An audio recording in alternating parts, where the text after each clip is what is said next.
There's no need to fear. Underdog is here.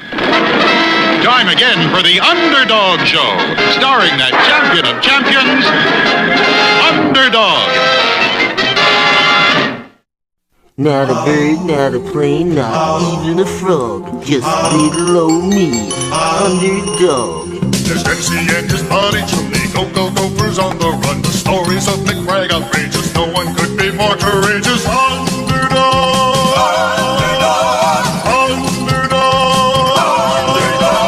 Join the king in Bongo Congo, beat a cat with savoir faire. Go watch the hunter chase the fox, he Tooters on the rocks, and then there's Underdog!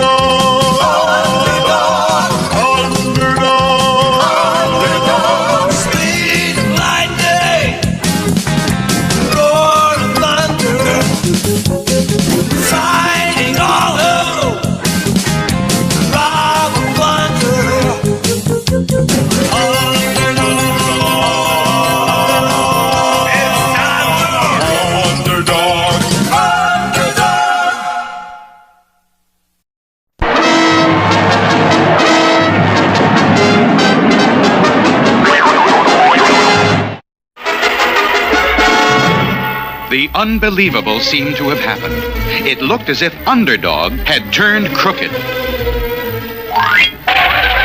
Witnesses claim that Underdog stole an armored car, that he stole Sweet Polly Purebred's purse, and that he even stole the mayor's cigars. You really fooled him, Tap Tap. Everybody thought you were Underdog. Now his reputation is ruined for sure. So now let's get on to cutting up that hopeless diamond. Sure, Tap Tap. You cut the big diamond up into little diamonds, and we'll have a fortune in jewels. Meanwhile, the true Underdog had been kept out of town by a false trail left by Riff Raff's hoodlum. This trail to Riff Raff has not been true. I must get back to town and begin anew. But a shocking surprise was waiting for Underdog. Look, in the sky. It's a plane. It's a bird. It's a frog! A frog? No, it's that bad crook Underdog. Get him!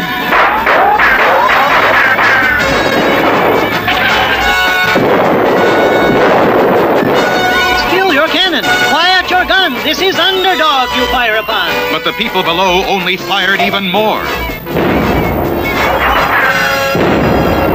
Not wishing to hurt the people, the confused Underdog did the only thing he could do.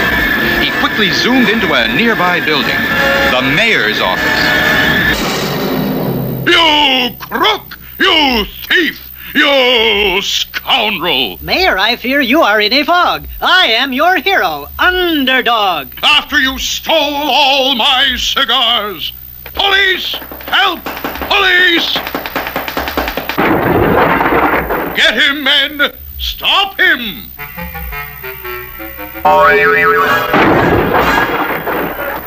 Everyone I meet seems cruel and unjust, but there is one I know whom I can trust. Underdog hurried away to find Sweet Polly Purebred, the one person Underdog was sure he could trust. At that very moment, ending her afternoon TV newscast. And so, dear viewers, the whole world is sad and broken-hearted that Underdog has turned to a life of crime. Underdog! How dare you come here? Oh! You thief! You bank robber! You purse snatcher! Oh, no, Sweet Polly, this can't be so. But if you don't believe me, where else can I go? To jail! That's where you should go. You have to pay for your crimes like anyone else. Sweet Polly has always been true blue. If she believes this, what else can I do? Underdog, I arrest you in the name of the law. And as Underdog let the police lead him away to jail, Tap Tap the Chiseler prepared to cut the hopeless diamond which Riff Raff had stolen. Once you cut up the diamond, Tap Tap, nobody will ever be able to trace the jewels again, and we'll be rich. Go ahead. With Underdog out of the way, we got nobody to worry about.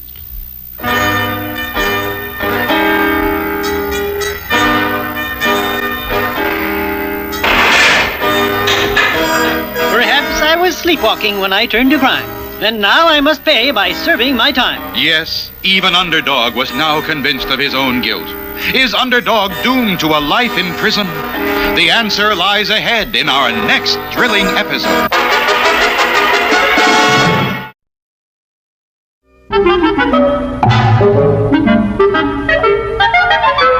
One of the strangest adventures the King and Odie ever had began in the hideout of those two despicable characters, Biggie Rat and Itchy Brother. This particular day, Itchy was writing one of his poems, while Biggie was pacing up and down trying to figure out a way to take over the kingdom of Bongo Congo from King Leonardo. When... Come in. Like, wow, you see what I see, Big? Yeah. Okay, you guys, what's the pitch? Pitch? There's no pitch. We want to make peace. We come as friends. Let bygones be bygones. There's something phony about this. I smell a rat. Watch your language, Itch, or you'll end up scratched. All right, Kingsley, what gives? Well, you've always wanted the crown, so we're here to give it to you. In fact, he will give you his whole head, won't you, sire? Of course. Here you are. Yay! Biggie and Itchy were about to dive out the window when they heard a familiar laugh. It's Professor Messer. The man of 1,000 disguises. Who are you disguised as today, Mass? Today I am Messer the Mad Muscovite, world's greatest inventor. I have invented everything. Baseball, Fitzball, radio, razor. No matter what has been invented, I have invented it first. But this is my greatest invention, Messer's rotten robots. Robots? Like mechanical men. Exactly. I make them to look like the King and Odie, walk like and talk like them too. But the big thing is that they do just what I want them to do. My wish is their command. Mass, you're a genius. Yeah, but, gee, Big, what good are they? I mean, we already got a king. Who needs another? What you need is a brain, blockhead. These two contraptions are going to take over the kingdom for us. Tell him to put his head on, Mess, and let's get started for the palace. Wait a minute. It's very expensive inventing rotten robots. Takes lots of rubles, countless kopecks. Before you get the kingdom, I get the cash. Cash nothing. I'm dealing you in on the whole deal, see? You get a share of the kingdom. Now let's go. And so the three conspirators, together with the two robots, proceeded to the palace. They had no trouble getting in because the guards thought it was the real King Leonardo. One side present, me and my pal the king wish to enter our palace.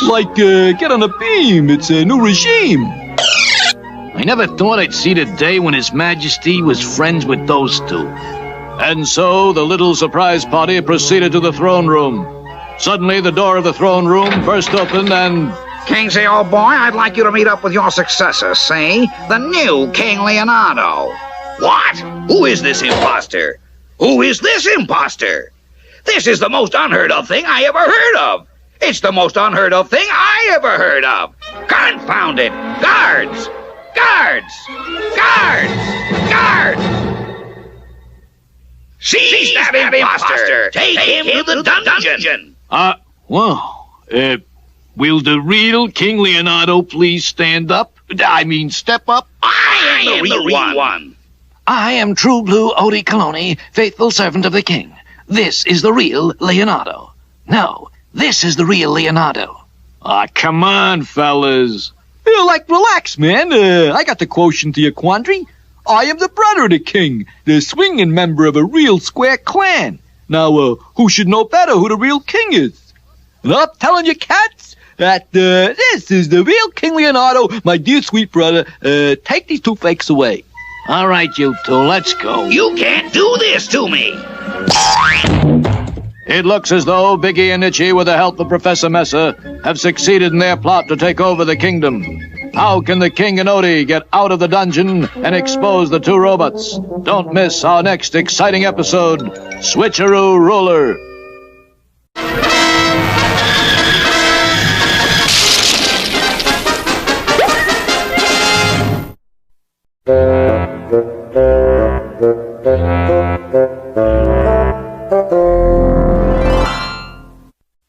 What is the dumbbell for, Tooter?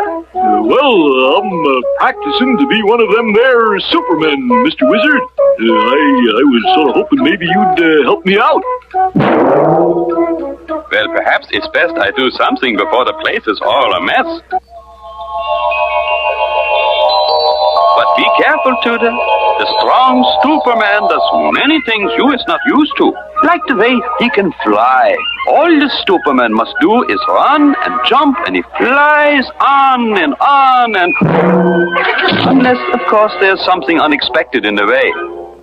The brave Stuperman has to disguise, so nobody will bother him.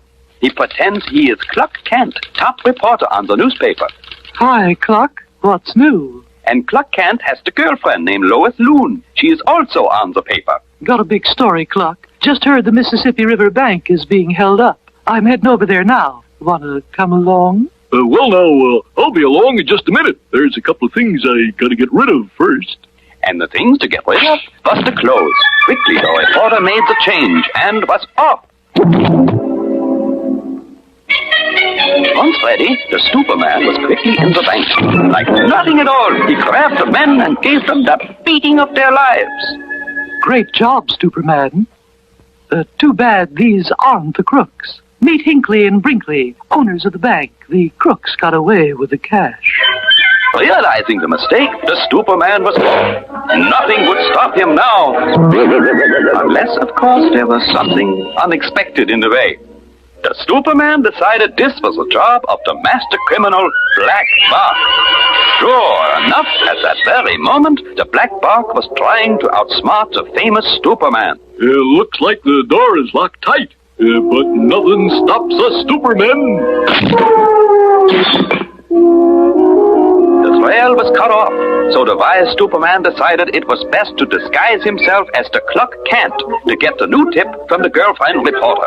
What's new on the case there, Lois Loon? Plenty, Cluck. Just got word that the crook Black Bark is escaping on his yacht. Wanna come along? I'll be along in just a minute. A couple of changes I gotta make first. And the changes to be made was the clothes. Quickly, the reporter made the changes and was off. Down by the seashore, the yacht was already leaving the dock, but the mighty Stuperman was ready for the challenge. With his bare hands, he grabbed the big yacht, lifted it high in the air, and smashed it into the water. A smashing job there, Stuperman. Too bad it's the wrong yacht. That was Hinckley and Brinkley's boat. They were after Black Bark. Realizing the mistake again, the brave Stuperman was off. Nothing would stop him now. Unless, of course, there was something unexpected in the way. Out over the ocean, the Stuperman overtook the yacht with Black Bark aboard. You're all right down there, Black Bark. Come out and surrender, or I'm coming in for a landing. But the cannonballs was like nothing for Stuperman, until the Black Bark shot the special exploding pepper ball. The sneezing was breaking up the Stuperman's jump, so that he was falling into the ocean. Help, Mr. Wizard! Help! I can't stop sneezing! Well, even for the brave Stuperman, I gotta do it. Tristle, trassle, trussle, drone. Time for this one to come home.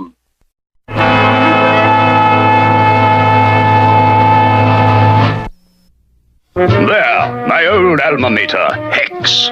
Did I ever tell you about the most famous football game by Hex? I believe so, Commander, and... We were playing the top team in the nation. Outweighed us 3-1, and their line was a solid wall of steel. In spite of of the great odds against us, we managed, through my superior brain, don't you know, to hold the Blighters to a single field goal for 3 points. But their solid steel line took a tremendous toll on our men.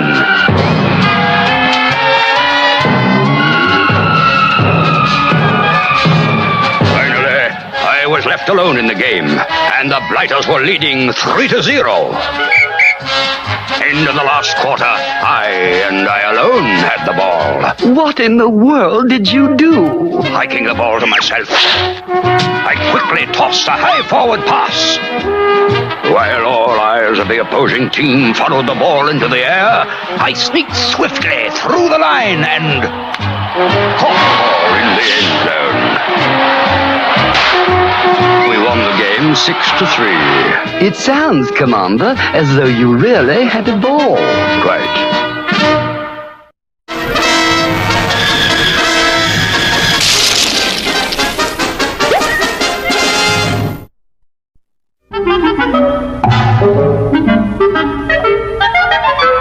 In our last episode, the King and Odie were in real trouble. Professor Messer, masquerading as a mad Muscovite, had invented 2 robots who looked exactly like the King and Odie. When the evil Biggie Rat heard of Messer's diabolical robots, he knew at once that here was the perfect way to take over the kingdom. All they had to do was substitute the robots for the real King and Odie. When the real King Leonardo was confronted with his robot likeness, he immediately summoned the god. But so did the robot under Messer's control. Guards! Guards! This business completely confused the gods until Itchy Brother cleared things up. Like, who should know his own brother better than his own brother? And I say, this is my brother. Take those fakes away. So the gods grabbed the real King and Odie and threw them unceremoniously out into the street. It is now nightfall, and we find our 2 heroes creeping silently back to the palace.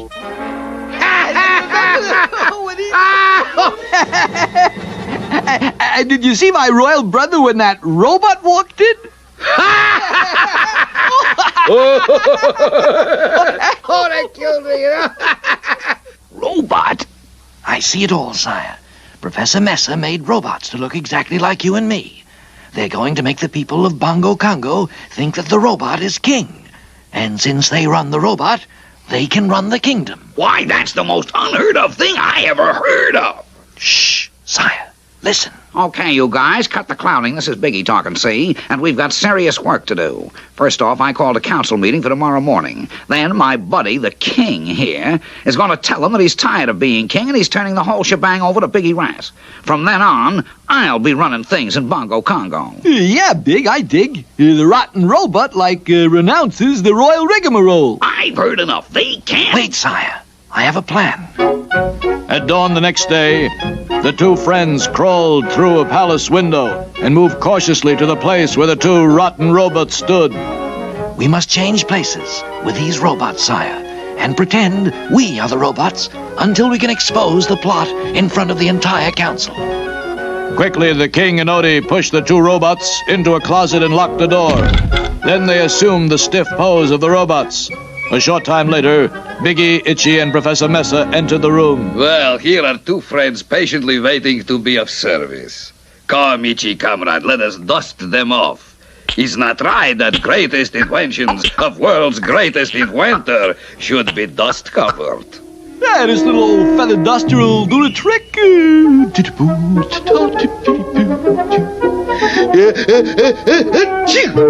Hey, Mess, is this copycat supposed to do that without you telling him? Maybe he, shorted a circuit or flipped a fuse. Could be. Look inside and see. How do I get the top off? It's simple. Just unscrew his head. Something I've always wanted to do.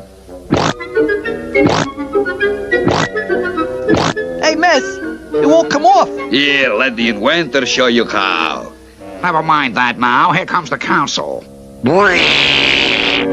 All right, you guys, this is Biggie talking, see? And Kingsley here has a few words to say about some new arrangements we're going to have. Okay, Professor, start the dummy talking. Boom, boom, yes. There are going to be some new arrangements around here. I am tired Good, good, perfect. Tired of the plotting of those two traitors, Itchy Brother and Biggie Rat. Seize them! Turn that contraption off! It's not contraption, it's real thing. I'm gonna bug out of here like a flea, man. Oh, no, you don't. Good work, True Blue Odie. And so the little kingdom was saved once more. But will Biggie and Itchy and Mesa cause more trouble? We'll find out in the next exciting episode of The King and Odie. Underdog, champion of underdogs everywhere, was now behind bars. An imposter committing crimes while disguised as Underdog had done the job so well that even Underdog was convinced of his own guilt. And where was the imposter now? In the underground hideout of Riff Raff, Tap Tap the Chiseler prepared to cut the stolen hopeless diamond. Go ahead, Tap Tap. Give her a tap-tap or two. It's a hard one, Riff. I'd better use a bigger hammer. I don't get it. This is the hardest diamond in the world. Well, use a bigger hammer.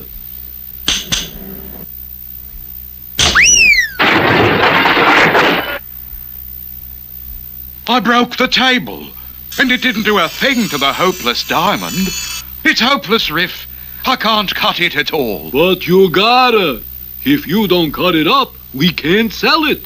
Everybody will know it's the stolen hopeless diamond. You just gotta do it, Tap Tap. Look, Riff, this is the hardest diamond in the world. A guy would have to have the strength of 100 men to break it. 100 men, huh? Well, I know just the guy to do the job. You do? Who? Underdog. Underdog? Underdog? I think you flipped, Riff. Look, Underdog's already in jail, right? Right. The people lost faith in him, right? Right. They all let him down, right? Right. So all we gotta do is show him that he's better off by joining up with us. Grab a shovel.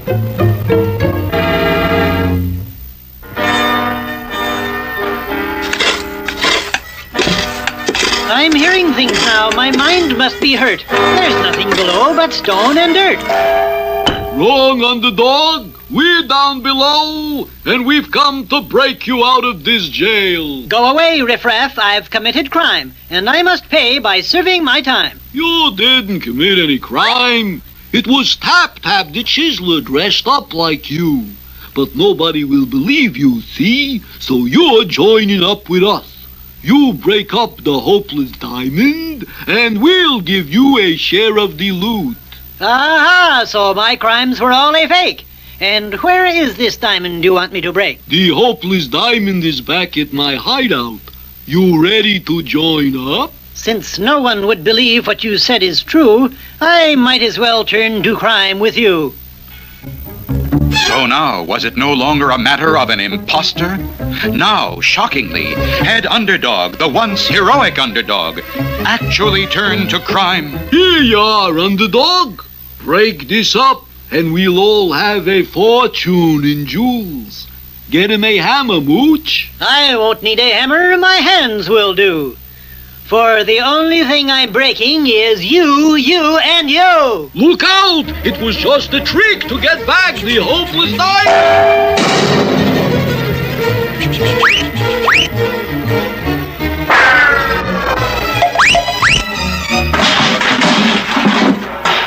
And soon, Underdog had explained to everyone how Tap Tap the Chiseler had imitated him. Oh, Underdog! You brought back the hopeless diamond and captured the criminals just when everything seemed hopeless. And we believed you had turned to crime. Can you ever forgive us? I forgive you all, for your faults are mine. To make errors is human. To forgive is divine.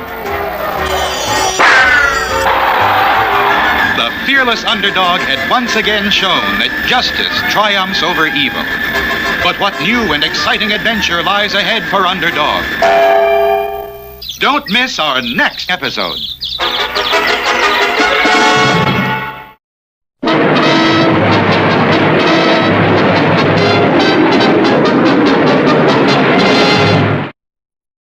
Oh.